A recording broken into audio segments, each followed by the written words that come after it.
How will you rate how the Buhari administration has fared, in its fight against corruption? Because that was one of the major issues with which this government campaigned with. I'd like you to analyze that vis-a-vis what the perception index, the corruption perception index is saying in the past couple of years.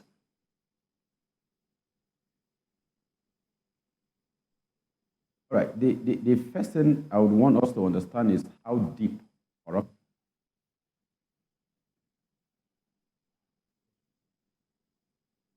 holders in private, public office holders in private conversation talk about the political economics of corruption and how our entire economy is somewhat linked with corrupt funds, and that's how a lot of people get. I mean, there's been some sort of legitimacy established in businesses that feeds off corrupt funds. It's pretty difficult to approach this from the angle we have been fighting it. However, I have reasons to think that the President Muhammad Buhari administration has done fairly well in the sense that I will rate it 65%. In terms of how many convictions they've been able to get, how do I get it now? The money they've been able to get back, assets that have been able to seize from these people, and how people in offices usually were never, really indicted or even taken away or out of their offices while in office. But under President Muhammad Buhari, we saw from 2006 how the then sitting SGF, was indicted in the grass-cutting allegation, which eventually led to his removal. We can talk about a number of other public office holders who have been indicted while sitting. This is something that never used to happen. It was very, it would have been difficult between 2000 and removed from the offices for investigation to be carried out and then get indicted. We are not there yet. There's still a lot that needs to be done. There's still, in the process of trying to prevent or predict and correct some of these corrupt practices, there are a lot of processes that need to be improved on. But I would say, yes, we have moved in the right direction, probably not as much as we should have. And that gives me hope, because I am, backing a candidate who is very knowledgeable in terms of process improvement, who, while occupying office as governor, was able to put in place processes and systems that prevent corruption in the first place. Because we can carry as many as 50, 60 former governors who have stolen our commonwealth and locked them in Piri or in Kuje prison. It will do nothing to our economy. It will do nothing to our economy. It won't do anything to the life of the average man out there. The very responsibility of the government is first to prevent it.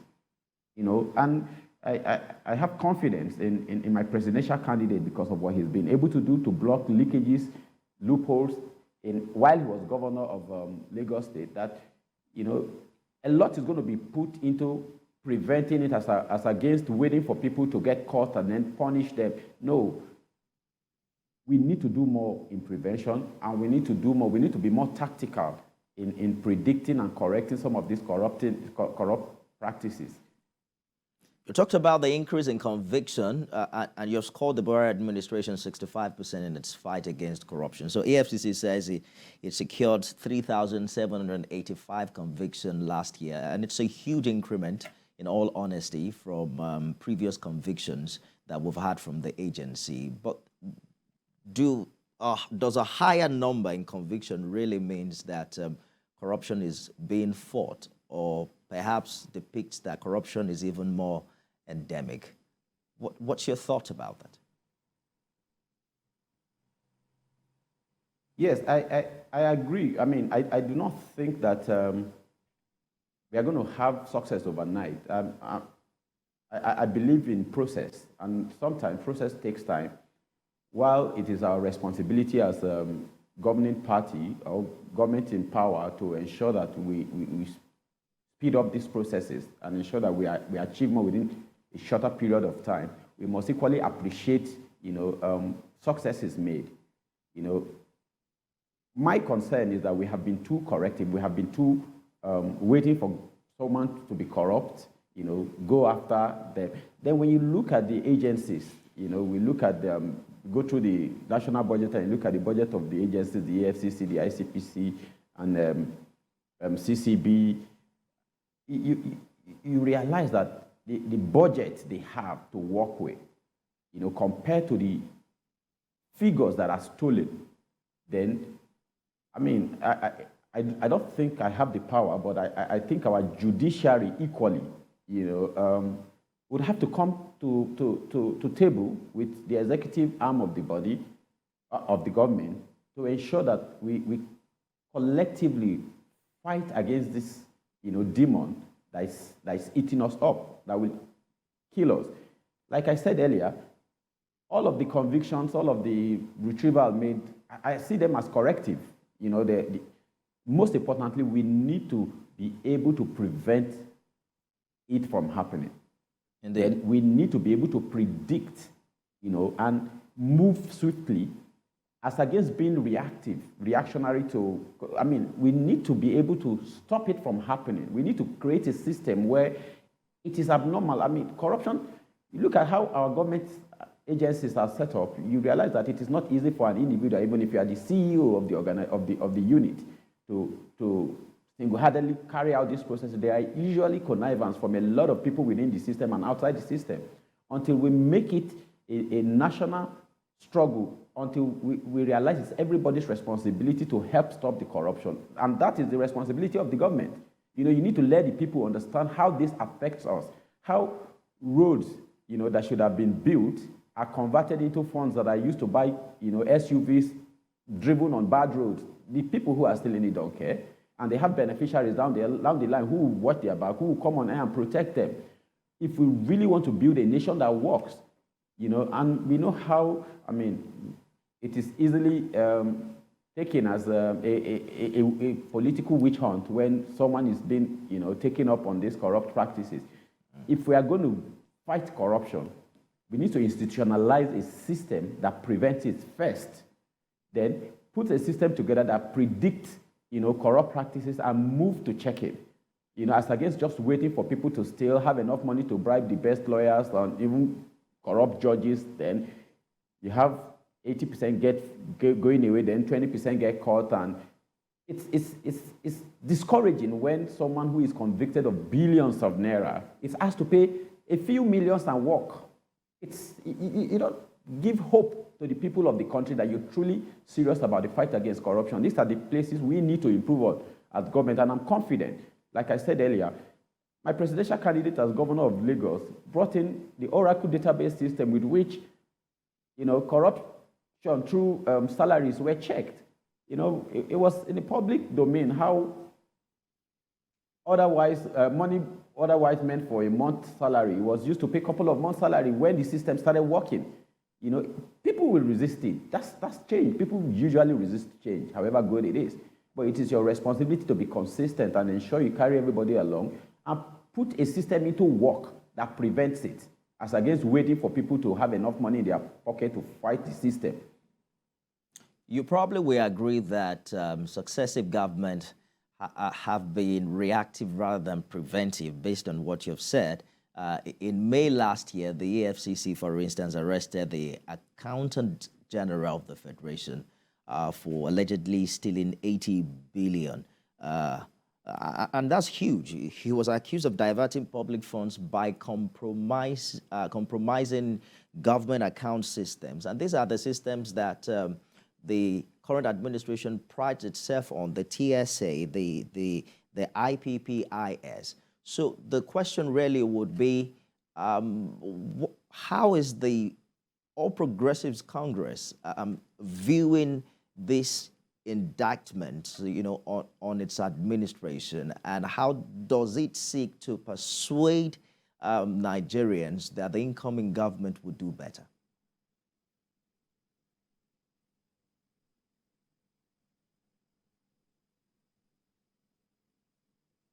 All right.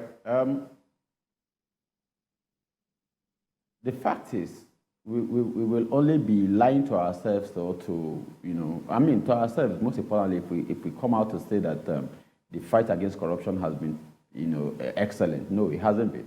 But I have seen improvement compared to where we're coming from, and I'm of the belief that we can only get better. And the belief is even strengthened by the quality of presidential candidate we are backing, we are presenting, and that's why we worked to ensure that we have the best presidential candidate, that will build on what we have started. Nobody would expect that all of this will be done overnight. It's going to take time, but we need to see results as we move. And like I said earlier, I am very sure that with the right system put in place, 75 to 80% of what we call corruption will easily be checked. Automation, check and balances here and there, when activated, fully activated and trained in our governance system. We saw it in Lagos. We saw how people who were paid multiple salaries over the table, people who were collecting salaries for a number of people who were not on any payroll. We're just falling and put there. How a simple payroll system, automated payroll system from Oracle, checked all of this. If you cannot, if you don't have access to manipulating the system, I do agree that every system's got a loophole. Every system has a way of being compromised, but we need to make it a matter of culture. It's now a norm. Go away from the government circle, from public service, the private sector, the individuals, the day-to-day man. It's like a trendy thing to be corrupt. There is no honor in being honorable anymore. It's like a cool thing. We've managed to make it look so cool to be corrupt, because we've had people who have been elevated, who have been hailed, who have been praised, feeding on corrupt funds.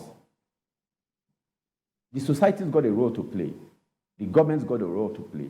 But going by the antecedent of all of the candidates vying for number one seat today on corruption, I can easily point to my candidate as by far the best, who have put in a system and has shown results. We have seen how money that could have been going into private pockets go into public projects. We have seen infrastructural renewal. In state he has managed. We have seen how revenue generated has grown astronomically. We have seen how money are judiciously being expended for the good of the state that he has managed. And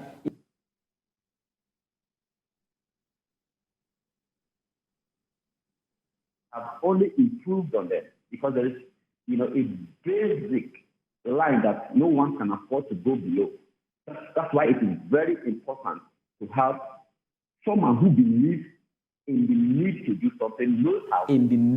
something, knows how to do it, and always working with the right set of people to ensure continuity and ensure continuous improvement in fighting that. We have achieved so much in the last 7 years, no doubt, because if you look at how much we have generated, how much we have earned as a country in the last 7 years plus, compared to how much we had generated in the previous 16 years, you find out that it's just a fraction of what we have, what we had access to prior to the coming of this government. But when we look at what has been achieved in the last 7 years, you will know that if there were no loopholes blocked, if there were no process put in place to prevent or correct some of these corrupt practices, we would not have been able to, to achieve this much. However, there is still room for improvement. Indeed. Mr. Aldo, let's quickly take a look at the updated voter register presented to the 18 political parties yesterday by INEC. We now have 93.4 million registered voters ahead the 2023 general election, and almost 40% of these people are between the age of 18 and 34. How does that impact on your projection, particularly getting youth support for the APC for this election?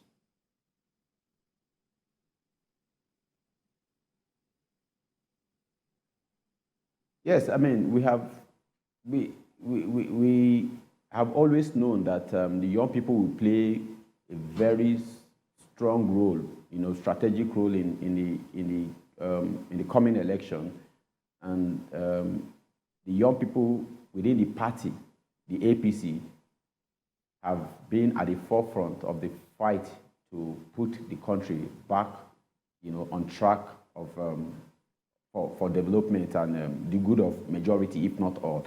It's not just now, because as much as we want young people to get involved and make decisions, there are a lot of processes, a lot of systems, a lot of knowledge that these seem to be lacking.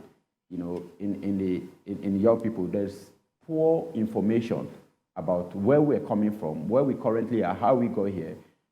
If you don't have this information, if you don't have this knowledge, you find it difficult to be able to actually work out how to get out of it or how to move forward.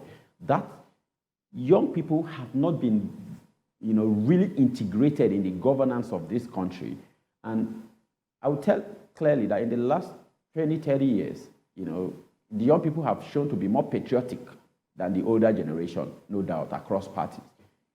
And what we see out there has just been nothing but reaction from non-inclusion of these young people. However, in my political party, young people have not waited to be given. We have not waited for someone to come out and call themselves, the knight with the shining armor, then get us to rally around. No, we have looked through the track record of all of the major players on the national scene. We have followed them. We have fought within the system. You are aware that we, the young people, came together in 2017 and decided to look. We looked at what has been achieved as 2 years of that time, and passed, give a pass mark on achievement on President Muhammadu Buhari, and we went ahead to start a group, Nigeria Consolidation Ambassadors Network, that bought the nomination form for his re-election in 2019. That was the young people thing. We young people in the party did it. And after that, we went ahead to ensure that we clean up our party system on the ground that as young people were more interested in having a party that works for all, not just for a selected few.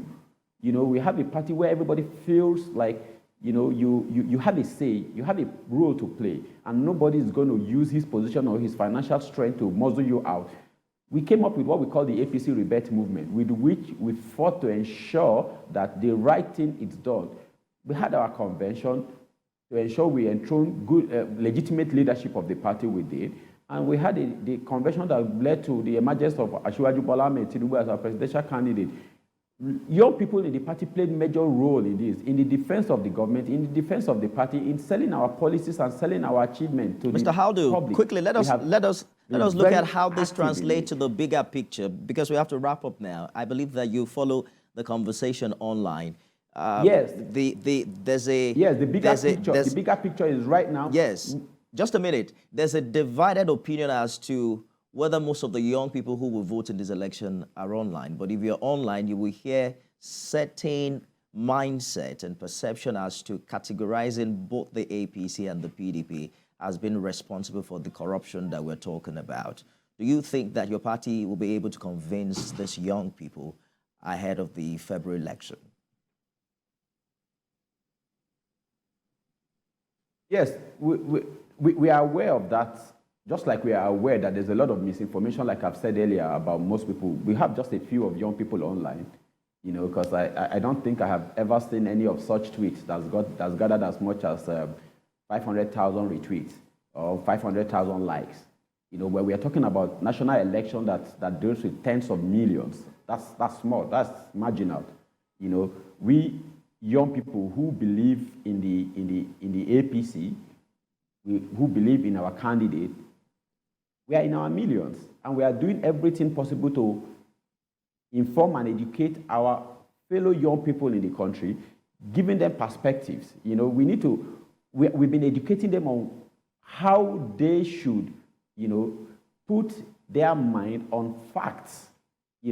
If we are going to really work for a country that works for us, then we need to do that on truth. We don't need anybody telling us their version of the history. I get your point, Mr. Audu. Look at what happened, what individuals have done. That's our time. We have to go now. Aliyu Aldo is the National Youth Spokesman, Tinubu Shatima Presidential Campaign Council. Thank you for sharing your thoughts with us on the program this morning. Thank you for having me. Well, we sincerely apologize if you tried calling in. We had issues with our phone today. You can explore online alternatives subsequently using the hashtag ThisMorningTV. So you can also tag me on Twitter at Nifemi Oguntoye. I'll see you again tomorrow, God willing. Have a great day.